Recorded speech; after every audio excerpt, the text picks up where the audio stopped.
Hi friends, Amit life maker YouTube channel पे आप लोगों का स्वागत है। देखिए दोस्तों, आज के सेशन में हम लोग करने वाले हैं भारतीय राज्य व्यवस्था एवं शासन दोस्तों। घटना चक्र का दोस्तों प्रीवियस ईयर का क्वेश्चन दोस्तों पढ़ेंगे, जो कि पॉलिटी का दोस्तों क्वेश्चन रहेगा, जिसमें कि दोस्तों हम लोग का आज चैप्टर है। देखिए फ्रेंड्स, अभी तक में हम लोग देखिए उपराष्ट्रपति 17 चैप्टर अभी तक में दोस्तों हम लोग का खत्म हो चुका है, 17 चैप्टर। और अभी 18वां चैप्टर हम लोग का चल रहा है दोस्तों, केंद्रीय मंत्रिपरिषद, जिसमें कि दोस्तों इसका थ्योरी हम कंप्लीट कर चुके हैं। थ्योरी के जस्ट बाद दोस्तों हम इसका 26 क्वेश्चन भी कंप्लीट कर चुके हैं दोस्तों। आज 27 नंबर क्वेश्चन से हम लोग इसको स्टार्ट करते हैं फ्रेंड्स। देखिए केंद्रीय मंत्रिपरिषद का दोस्तों है 26 हो चुका है दोस्तों। 27 नंबर क्वेश्चन है फ्रेंड्स। देखिए बोल रहा है मंत्रिपरिषद सामूहिक रूप से निम्न से किसके प्रति उत्तरदायी होती है दोस्तों? तो ये लोकसभा के प्रति उत्तरदायी होता है दोस्तों, लोकसभा के प्रति उत्तरदायी होता है। नेक्स्ट क्वेश्चन फ्रेंड्स, संघीय मंत्रिपरिषद के मंत्री सामूहिक रूप से उत्तरदायी होते हैं दोस्तों। किनके प्रति उत्तरदायी होते हैं दोस्तों? तो केवल लोकसभा के प्रति दोस्तों उत्तरदायी होते हैं। देखिए फ्रेंड्स, अनुच्छेद 75 के 2 के अनुसार संघीय मंत्रिपरिषद के मंत्री राष्ट्रपति के पश्चात प्रयत्न पद धारण करते हैं, और अनुच्छेद 75 के 3 के अनुसार मंत्रिपरिषद सामूहिक रूप से लोकसभा के प्रति उत्तरदायी होती है दोस्तों।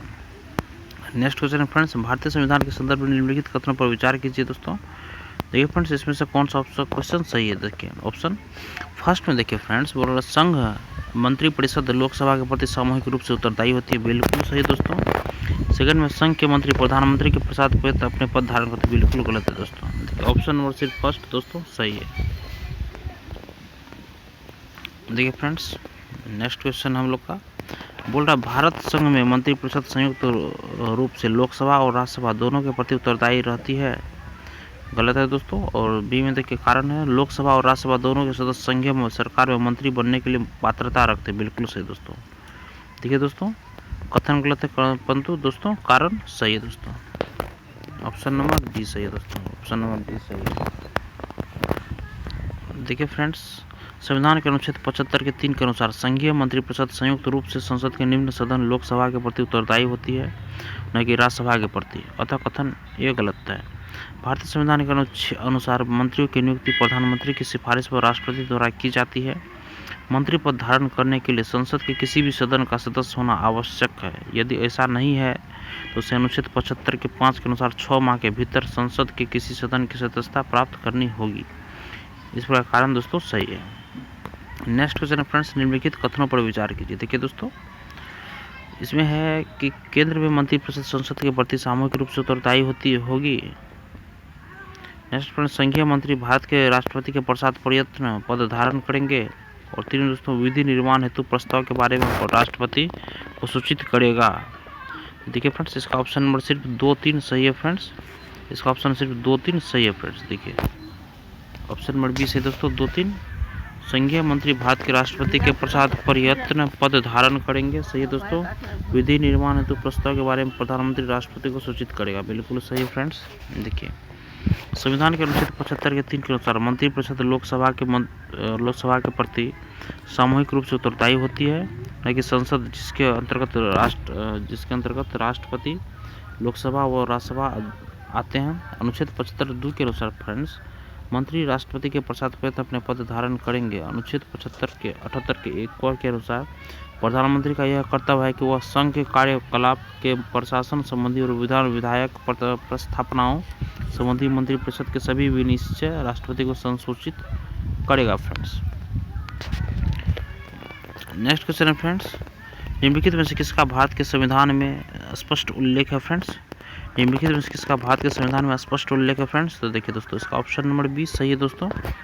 प्रधानमंत्री यदि निम्न सदन में बहुमत खो दे तो उसे त्यागपत्र दे देना चाहिए दोस्तों। प्रधानमंत्री यदि निम्न सदन में बहुमत खो दे तो उसे त्यागपत्र दे देना चाहिए दोस्तों। ऑप्शन नंबर बी सही है दोस्तों। देखिए फ्रेंड्स, प्रधानमंत्री यदि निम्न सदन लोकसभा में बहुमत खो दे तो वह त्यागपत्र दे देता है, इसका संविधान में कहीं उल्लेख नहीं है। किंतु निम्न सदन के प्रति मंत्रिपरिषद के सामूहिक उत्तरदायित्व की व्यवस्था अनुच्छेद 75 के 3 के कारण यह परंपरा है कि वह बहुमत खोते ही त्यागपत्र दे देता है दोस्तों। नेक्स्ट क्वेश्चन फ्रेंड्स, भारतीय राजनीतिक व्यवस्था में कार्यपालिका डैश के अधीन रहकर कार्य करती है दोस्तों। तो ऑप्शन नंबर देखिए दोस्तों, उसका भी सही होगा, विधायिका। भारतीय राजनीतिक व्यवस्था में कार्यपालिका विधायिका के अधीन रहकर कार्य करती है दोस्तों। देखिए दोस्तों, इसका डिटेल्स में सोल्यूशन है फ्रेंड्स। भारत में संसदात्मक शासन प्रणाली अपनाई गई है। भारतीय राजनीतिक व्यवस्था में कार्यपालिका विधायिका के अधीन रहकर कार्य करती है, क्योंकि राजनीतिक कार्यपालिका का गठन विधायिका के सदस्यों में से होता है और कार्यपालिका मंत्रिपरिषद सामूहिक रूप से विधायिका लोकसभा के प्रति उत्तरदायी होती है दोस्तों। नेक्स्ट क्वेश्चन फ्रेंड्स, निम्नलिखित में से कौन सा एक प्रस्ताव भारत में मंत्रिपरिषद रख सकती है दोस्तों? कौन सा प्रस्ताव? तो विश्वास प्रस्ताव दोस्तों मंत्रिपरिषद रख सकती है दोस्तों।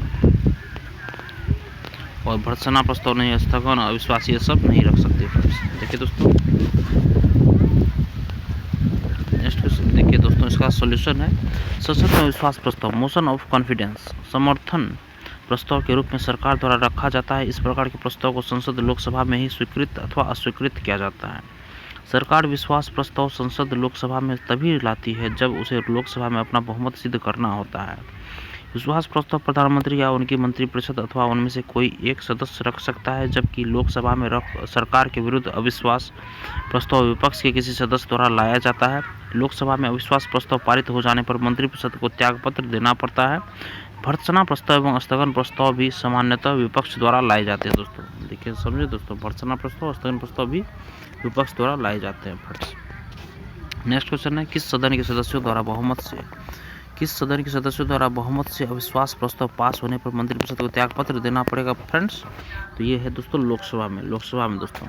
देखिए 36 नंबर क्वेश्चन फ्रेंड्स, अपना त्यागपत्र देने के बाद भारत में एक मंत्री को अपने त्यागपत्र के विषय में लोकसभा में व्यक्तिगत वक्तव्य देने के लिए किसकी अनुमति की आवश्यकता होती है दोस्तों? तो स्पीकर की। देखिए दोस्तों, अपना त्यागपत्र देने के बाद भारत में एक मंत्री को अपने त्यागपत्र के विषय में लोकसभा में व्यक्तिगत वक्तव्य देने के लिए किसकी अनुमति की आवश्यकता होती है दोस्तों? तो स्पीकर की, लोकसभा अध्यक्ष की दोस्तों।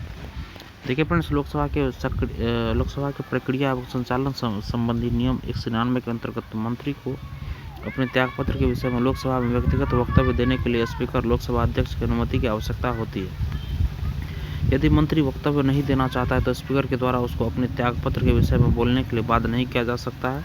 यह मंत्री की अपनी स्वतंत्र इच्छा होती है दोस्तों। नेक्स्ट क्वेश्चन है फ्रेंड्स, मंत्रिपरिषद के विरुद्ध अविश्वास प्रस्ताव लाने के लिए लोकसभा के सदस्यों की संख्या होनी चाहिए फ्रेंड्स? ये 50 होनी चाहिए दोस्तों। देखिए, मंत्रिपरिषद के विरुद्ध अविश्वास प्रस्ताव लाने के लिए लोकसभा के सदस्यों की संख्या कम से कम होनी चाहिए दोस्तों। कितनी? तो 50 होनी चाहिए। देखिए फ्रेंड्स, लोकसभा के प्रक्रिया एवं संचालन संबंधी नियम 198 के तहत मंत्रिपरिषद के विरुद्ध अविश्वास प्रस्ताव लाने के लिए लोकसभा के कम से कम 50 सदस्यों का समर्थन आवश्यक है। नेक्स्ट क्वेश्चन फ्रेंड्स, लोकसभा में मंत्रिपरिषद के विरुद्ध अविश्वास का प्रस्ताव लाने हेतु तो न्यूनतम सदस्य संख्या कितनी होनी चाहिए दोस्तों? तो 50 होनी चाहिए दोस्तों, 50।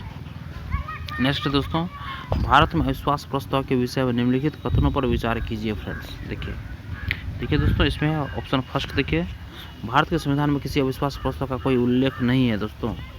भारत के संविधान में किसी अविश्वास प्रस्ताव का कोई उल्लेख नहीं है। उसके बाद अविश्वास प्रस्ताव केवल लोकसभा में ही पुनः स्थापित किया जा सकता है। बिल्कुल सही दोस्तों, ऑप्शन नंबर सी सही है। देखिए फ्रेंड्स, भारतीय संविधान के अनुच्छेद 75 के 3 के अनुसार मंत्रिपरिषद लोकसभा के प्रति सामूहिक रूप से उत्तरदायी होगी। अतः अविश्वास प्रस्ताव मोशन ऑफ नो कॉन्फिडेंस केवल लोकसभा में ही पुनः स्थापित किया जा सकता है। इसके साथ ही भारतीय संविधान में किसी अविश्वास प्रस्ताव का कोई उल्लेख नहीं है फ्रेंड्स।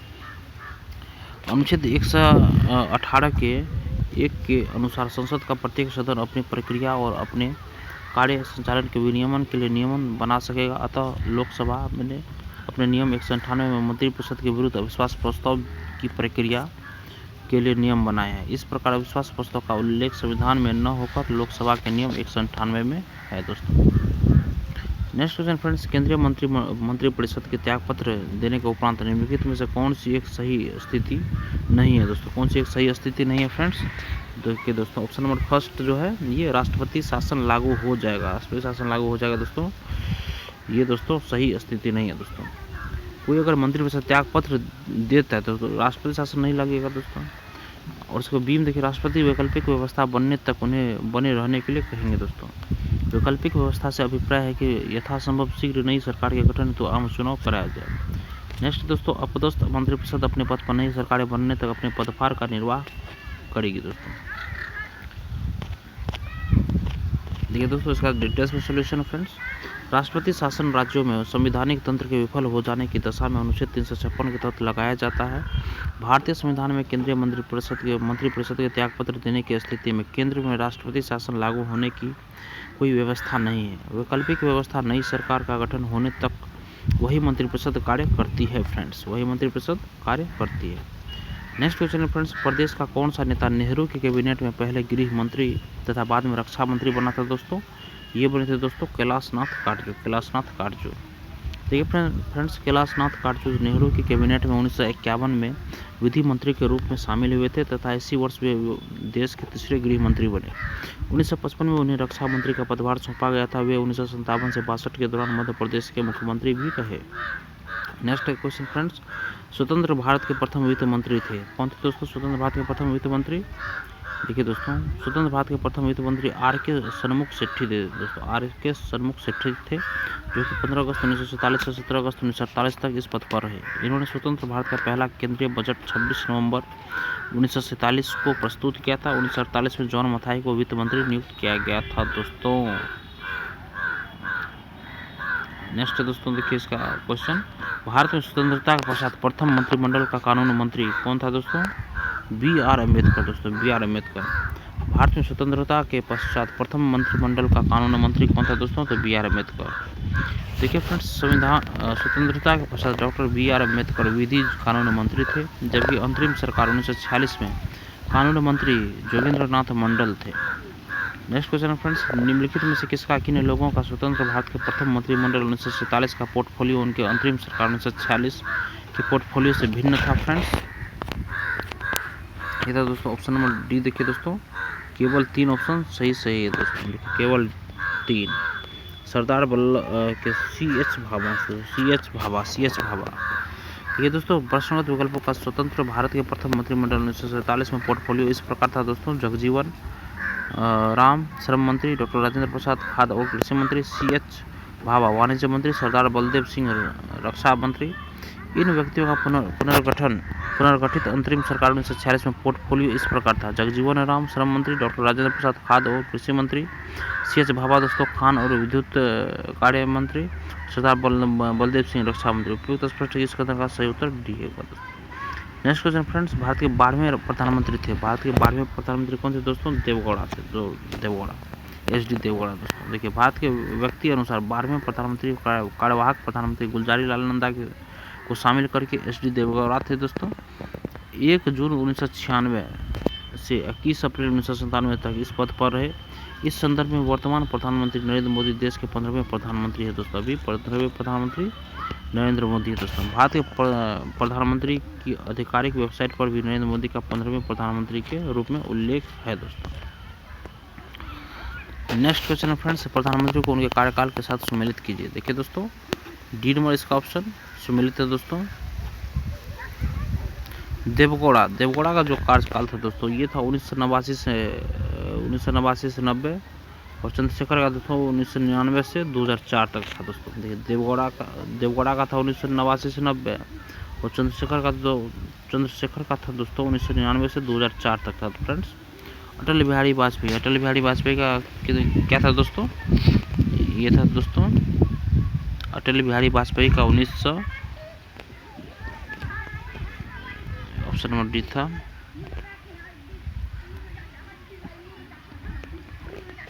देखिए दोस्तों, अटल बिहारी वाजपेयी का था दोस्तों 1990 से 91। इंद्र कुमार गुजराल का तो था दोस्तों 1997 से 98, और विश्व प्रताप सिंह का दोस्तों था 96 से 97 था दोस्तों। देखिए दोस्तों, नेक्स्ट क्वेश्चन है हम लोग का। देखिए, एच.डी. देवगौड़ा दोस्तों, एच.डी. देवगौड़ा का कार्यकाल था दोस्तों 1 जून 1996 से 21 अप्रैल 1997, और चंद्रशेखर का था दोस्तों 10 नवंबर 1990 से 21 जून 1991 तक था दोस्तों। और अटल बिहारी वाजपेयी का था दोस्तों 19 मार्च 1998 से 22 मई 1904 तक था दोस्तों अटल बिहारी वाजपेयी का। और आगे है दोस्तों इंद्र कुमार गुजराल 21 अप्रैल 1997 से 19 मार्च 1998 तक था। और विश्वनाथ प्रताप सिंह दोस्तों 2 दिसंबर 1989 से 10 नवंबर 1990 तक था। उल्लेखनीय है कि अटल बिहारी वाजपेयी उपयुक्त अवधि के पूर्व 16 मई 1996 से 1 जून 1996 को संक्षिप्त अवधि के लिए भी देश के प्रधानमंत्री रहे थे दोस्तों। नेक्स्ट क्वेश्चन फ्रेंड्स, निम्नलिखित में से कौन एक से अधिक बार प्रधानमंत्री नियुक्त हुए हैं दोस्तों? ये हुए दोस्तों उपयुक्त सभी दोस्तों। जवाहरलाल नेहरू हुए हैं, इंदिरा गांधी हुए हैं, गुलजारी लाल नंदा हुए हैं, अटल बिहारी वाजपेयी हुए हैं दोस्तों। एक से अधिक बार प्रधानमंत्री नियुक्त हुए हैं दोस्तों। देखिए फ्रेंड्स, दिए गए सभी विकल्प सभी व्यक्ति एक से अधिक बार प्रधानमंत्री नियुक्त हुए हैं, जिनमें से गुलजारी लाल नंदा 2 बार कार्यकारी प्रधानमंत्री रहे। नेक्स्ट है दोस्तों 48 में निम्नलिखित में से किन्होंने अपने राजनीतिक जीवन में भारत के प्रधानमंत्री का पद एक बार से अधिक समयांतर के बाद सुशोभित किया दोस्तों? किसने किया था दोस्तों? तो ये है देख रहे हैं 3, 4, 5 मतलब एक बार से अधिक समयांतर के बाद सुशोभित क्या दोस्तों? तो देखिए इसमें कोट का सही आंसर है दोस्तों 2, 4, 5 मतलब गुलजारी लाल नंदा, लाल बहादुर शास्त्री, उसके बाद है दोस्तों इंदिरा गांधी और अटल बिहारी वाजपेयी। जवाहरलाल नेहरू दोस्तों क्या बोलते हैं प्रधानमंत्री, और इंदिरा गांधी गुलजारी लाल नंदा दोस्तों क्या बोलते हैं, इसका ऑप्शन दोस्तों गलत बुझा रहा है दोस्तों। 3, 4, 5 ही क्यों होगा दोस्तों? इसमें इंदिरा गांधी दिया हुआ है, गुलजारी लाल नंदा है, अटल बिहारी वाजपेयी है, लाल बहादुर जवाहरलाल नेहरू भी तो रहे थे दोस्तों। देखिए फ्रेंड, जवाहरलाल नेहरू के प्रधानमंत्रित्व काल में समयांतराल नहीं था, वो समयांतराल दोस्तों बोल रहा, अंतराल की बात कर रहा है दोस्तों, ये लगातार रहे थे दोस्तों। गुलजारी लाल नंदा पहली बार 27 मई 1964 से 9 जून 1964 तक रहे थे, और दूसरी बार 11 जनवरी 1966 से 24 जनवरी 1966 तक 2 समयांतराल में भारत के कार्यवाहक प्रधानमंत्री हुए। इंदिरा गांधी फ्रेंड्स 1966 से 1980 में, और अटल बिहारी वाजपेयी पहली बार 1996 में एवं दूसरी बार 1998 से 2 समयांतरालों में भारत के प्रधानमंत्री हुए थे दोस्तों। नेक्स्ट है दोस्तों, देखिए भारत के किस प्रधानमंत्री की मृत्यु देश के बाहर हुई थी दोस्तों? तो ये याद होगा आप लोगों को दोस्तों, लाल बहादुर शास्त्री का। देखिए फ्रेंड्स, भारत के द्वितीय प्रधानमंत्री लाल बहादुर शास्त्री की मृत्यु देश के बाहर ताशकंद वर्तमान में उज्बेकिस्तान की राजधानी में 11 जनवरी 1966 ईस्वी को हुई थी फ्रेंड्स। नेक्स्ट क्वेश्चन है फ्रेंड्स, निम्नलिखित राज्यों एवं संबंधित मुख्यमंत्रियों का मिलान जो भारत के प्रधानमंत्री बने हैं दोस्तों। देखिए दोस्तों,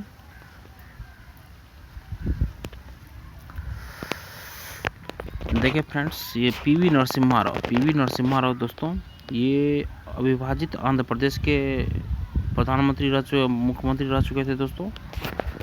पीवी नरसिम्हा दोस्तों अविभाजित आंध्र प्रदेश के, और मोरारजी देसाई दोस्तों ये बम्बई के, और एच.डी. देवगौड़ा दोस्तों कर्नाटक के, और नरेंद्र मोदी दोस्तों गुजरात के, और चरण सिंह दोस्तों अविभाजित उत्तर प्रदेश के मुख्यमंत्री रह चुके हैं दोस्तों। पीवी नरसिम्हा राव ये अविभाजित आंध्र प्रदेश के दोस्तों, और मोरारजी देसाई दोस्तों बम्बई के, और एच.डी. देवगौड़ा दोस्तों अविभाजित उत्तर प्रदेश के, और नहीं सॉरी एच.डी. देवगौड़ा दोस्तों ये रहे हैं, एच.डी. देवगौड़ा ये रहे हैं दोस्तों कर्नाटक के, और नरेंद्र मोदी गुजरात के, और चरण सिंह दोस्तों अविभाजित उत्तर प्रदेश के। देखिए यहाँ पे हैं पीवी नरसिम्हा राव अविभाजित आंध्र प्रदेश के रहे हैं दोस्तों, और मोरारजी देसाई फ्रेंड्स बम्बई के, एच.डी. देवगौड़ा कर्नाटक के, चरण सिंह अविभाजित उत्तर प्रदेश के, नरेंद्र मोदी गुजरात के दोस्तों रहे हैं।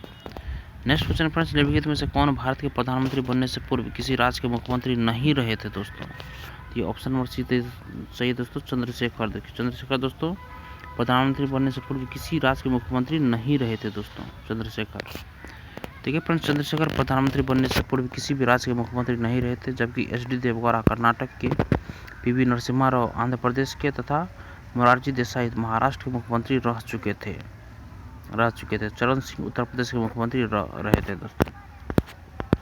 नेक्स्ट क्वेश्चन फ्रेंड्स, निम्नलिखित में से कौन भारत के प्रधानमंत्री बनने से पूर्व किसी राज्य के मुख्यमंत्री नहीं रहे थे दोस्तों? कौन? तो चंद्रशेखर दोस्तों, मोरारजी देसाई रहे थे, पीवी नरसिम्हा राव रहे थे, चरण सिंह रहे थे दोस्तों। नेक्स्ट दोस्तों, निम्नलिखित में से कौन अपने प्रधानमंत्रित्व काल में लोकसभा के सदस्य थे दोस्तों? कौन? तो चंद्रशेखर दोस्तों।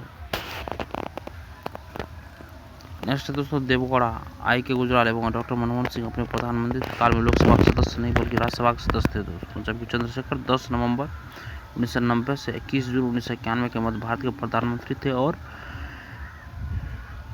इस दौरान वे बलिया लोकसभा निर्वाचन क्षेत्र से सांसद थे दोस्तों।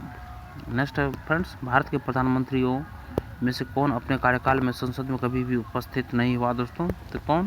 तो चौधरी चरण सिंह दोस्तों, चौधरी चरण सिंह कभी भी दोस्तों अपने कार्यकाल में संसद में उपस्थित नहीं हुआ दोस्तों। अटल बिहारी वाजपेयी हुआ, वीपी सिंह हुआ और चंद्रशेखर हुआ था दोस्तों। ठीक है फ्रेंड्स, चौधरी चरण सिंह 28 जुलाई 1989 से 14 जनवरी 1980 तक भारत के प्रधानमंत्री रहे थे। उनके पूरे कार्यकाल के दौरान लोकसभा की बैठक ही नहीं हुई। लोकसभा की निर्धारित बैठक से एक दिन पूर्व ही कांग्रेस द्वारा समर्थन वापसी के कारण चौधरी चरण सिंह को प्रधानमंत्री पद से इस्तीफा देना पड़ा था। अन्य तीनों प्रश्नगत प्रधानमंत्री अपने कार्यकाल में संसद में उपस्थित हुए थे। नेक्स्ट क्वेश्चन फ्रेंड्स, निम्नलिखित में से कौन भारत के संघीय वित्त मंत्री रहे थे हैं दोस्तों? तो ऑप्शन देखिए दोस्तों, डी सही है। VP Singh, Y Chauhan, R Venkataraman, Pranab Mukherjee तो संघीय वित्त मंत्री रहे हैं दोस्तों भारत के। नेक्स्ट देखिए, उपरोक्त प्रश्न के विकल्प में दिए गए सभी विकल्प भारत संघीय वित्त मंत्री रह चुके हैं दोस्तों। नेक्स्ट क्वेश्चन फ्रेंड्स, उदारीकरण, निजीकरण और भूमंडलीकरण की नई आर्थिक नीति घोषित की गई प्रधानमंत्री किसके द्वारा दोस्तों? नरसिम्हा राव के द्वारा दोस्तों। देखिए दोस्तों, 24 जुलाई 1991 को तत्कालीन प्रधानमंत्री नरसिम्हा राव ने नई औद्योगिक नीति की घोषणा की। इसके द्वारा किए गए आर्थिक सुधारों में उदारीकरण, निजीकरण, भूमंडलीकरण तथा बाजारीकरण की नीति अपनाई गई दोस्तों। नेक्स्ट फ्रेंड्स, मनमोहन सिंह के संबंध में निम्न में से कौन सा कथन सही नहीं है दोस्तों? यह वित्त आयोग के पूर्व अध्यक्ष मनमोहन सिंह के संबंध में निम्न में से कौन सा कथन सही नहीं है दोस्तों? तो वित्त आयोग के पूर्व अध्यक्ष दोस्तों ये गलत है। भारत के पूर्व वित्त मंत्री रहे हैं दोस्तों, भारतीय रिजर्व बैंक के पूर्व गवर्नर भी रहे हैं दोस्तों, अंतर्राष्ट्रीय मुद्रा कोष में भारत के पूर्व प्रतिनिधि भी रहे हैं दोस्तों, मगर वित्त आयोग के पूर्व अध्यक्ष नहीं रहे हैं दोस्तों कभी भी। तो ये फ्रेंड्स, प्रधानमंत्री डॉक्टर मनमोहन सिंह भारत के वित्त मंत्री, योजना आयोग के उपाध्यक्ष, रिजर्व बैंक के पूर्व गवर्नर तथा अंतर्राष्ट्रीय मुद्रा कोष में भारत के पूर्व प्रतिनिधि रह चुके हैं, परंतु वे वित्त आयोग के कभी अध्यक्ष नहीं रहे दोस्तों। नेक्स्ट फ्रेंड्स, प्रधानमंत्री मनमोहन सिंह दोस्तों ऑप्शन नंबर डी देखिए, असम से राज्यसभा के सदस्य हैं दोस्तों। प्रधानमंत्री मनमोहन सिंह असम से राज्यसभा के सदस्य हैं दोस्तों, रहे थे दोस्तों।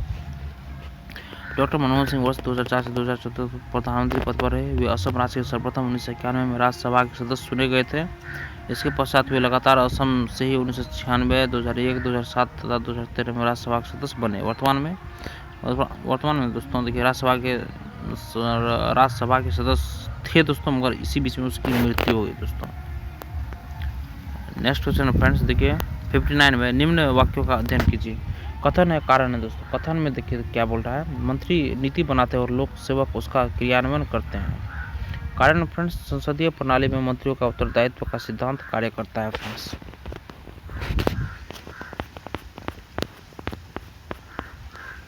देखिए फ्रेंड्स, इसका ऑप्शन नंबर बी सही है।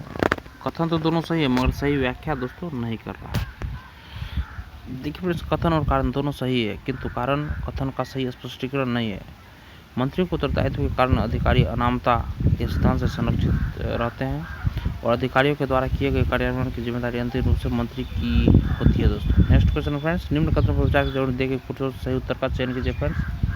देखिए फ्रेंड्स, कथन और कारण। कथन है, किसी व्यक्ति को उप प्रधानमंत्री कहना केवल राजनीतिक निर्णय है, और कारण दोस्तों वो उसे प्रधानमंत्री का कोई अधिकार प्रदान नहीं करता है दोस्तों। देखिए दोस्तों, ऑप्शन नंबर इसका दोनों सही है और सही व्याख्या नहीं कर रहा है फ्रेंड्स। भारतीय संविधान के किसी अनुच्छेद में प्रधानमंत्री के पद एवं उत्तरदायित्व के निर्वहन का उल्लेख नहीं है। भारतीय प्रधानमंत्री के परामर्शानुसार राष्ट्रपति मंत्रिमंडल के किसी सदस्य को उप प्रधानमंत्री नियुक्त कर सकते हैं। उप प्रधानमंत्री के उत्तरदायित्व का निर्धारण प्रधानमंत्री का विशेषाधिकार है।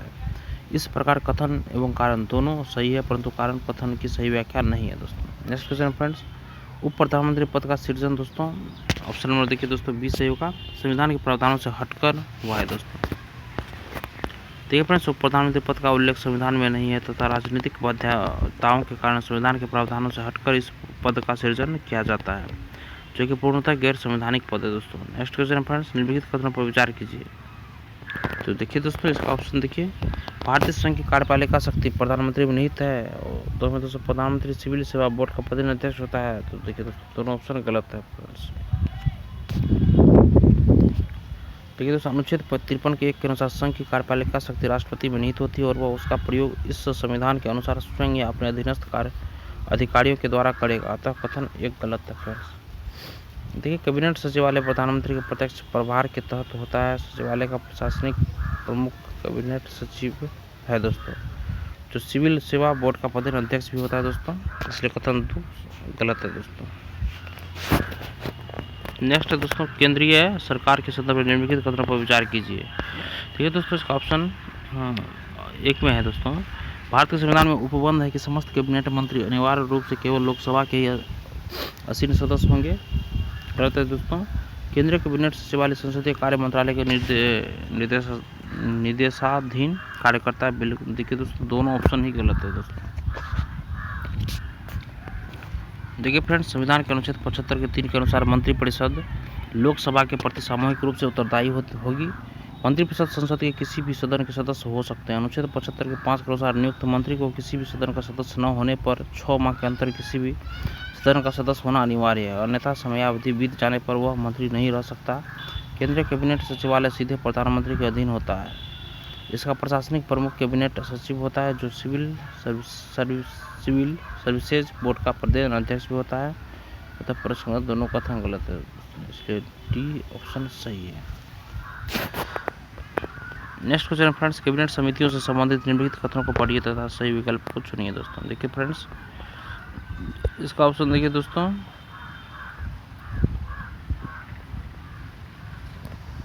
पहला कथन दोस्तों,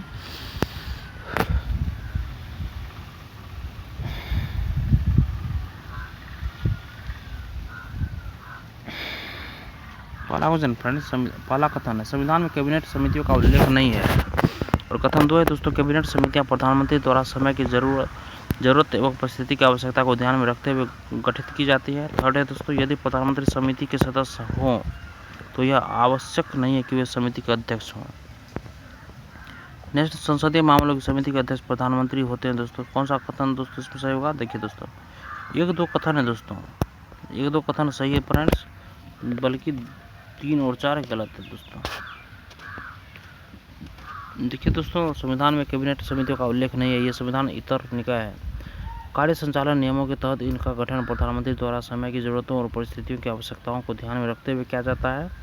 इस प्रकार कथन फर्स्ट सेकंड सही है। कैबिनेट समिति का सदस्य प्रधानमंत्री के होने पर उसकी अध्यक्षता प्रधानमंत्री द्वारा की जाती है। कोई अन्य मंत्री कैबिनेट समिति का अध्यक्ष तभी होता है यदि प्रधानमंत्री उस समिति में शामिल न हो। संसदीय मामलों की कैबिनेट समिति प्रधानमंत्री सदस्य नहीं होते हैं और इसकी अध्यक्षता वर्तमान में जून 2019 में हुए पुनर्गठन के तहत रक्षा मंत्री द्वारा की जाती है। इस प्रकार कथन 3-4 गलत है दोस्तों। नेक्स्ट क्वेश्चन फ्रेंड्स, केंद्र सरकार में उच्चतम नागरिक सेवा अधिकारी कौन है फ्रेंड्स? तो ये है दोस्तों मंत्रिमंडल सचिव फ्रेंड्स। केंद्र सरकार में उच्चतम नागरिक सेवा अधिकारी मंत्रिमंडल कैबिनेट सचिव होता है दोस्तों। नेक्स्ट दोस्तों, निम्नलिखित संविधान संशोधनों में से कौन सा एक बताता है कि मंत्रिमंडल में कुल यात्रियों की संख्या प्रधानमंत्री को सम्मिलित करते हुए लोकसभा के सदस्यों की कुल संख्या के 15% से अधिक नहीं होती दोस्तों? 91वां संविधान संशोधन दोस्तों, 91वां संविधान संशोधन दोस्तों। नेक्स्ट है देखिए 91वें संविधान संशोधन अधिनियम 2003 द्वारा संविधान के अनुच्छेद 75 में खंड 1 के क में जोड़कर यह प्रावधान किया गया कि मंत्रिपरिषद में प्रधानमंत्री सहित मंत्रियों की कुल संख्या लोकसभा के कुल सदस्यों की संख्या के 15% से अधिक नहीं होनी चाहिए। तब विकल्प भी सही नहीं है दोस्तों। नेक्स्ट क्वेश्चन है दोस्तों, निम्नलिखित में से किस संवैधानिक संशोधन अधिनियम द्वारा मंत्रिपरिषद की संख्या लोकसभा के कुल सदस्यों के 15% की सीमा तक निर्धारित की गई दोस्तों? यह दोस्तों ऑप्शन नंबर सी, दोस्तों ऑप्शन नंबर सी 91वां संविधान संशोधन अधिनियम 2003 के द्वारा दोस्तों।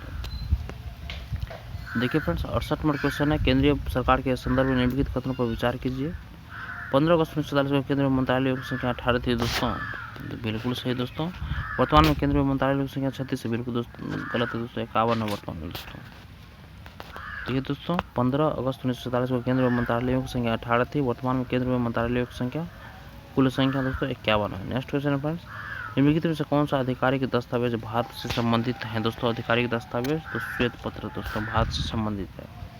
भारत में सरकार द्वारा अथवा उसके किसी मंत्रालय द्वारा किसी विषय पर विस्तृत एवं आधिकारिक विवरण श्वेत पत्र व्हाइट पेपर के रूप में जारी किया जाता है दोस्तों।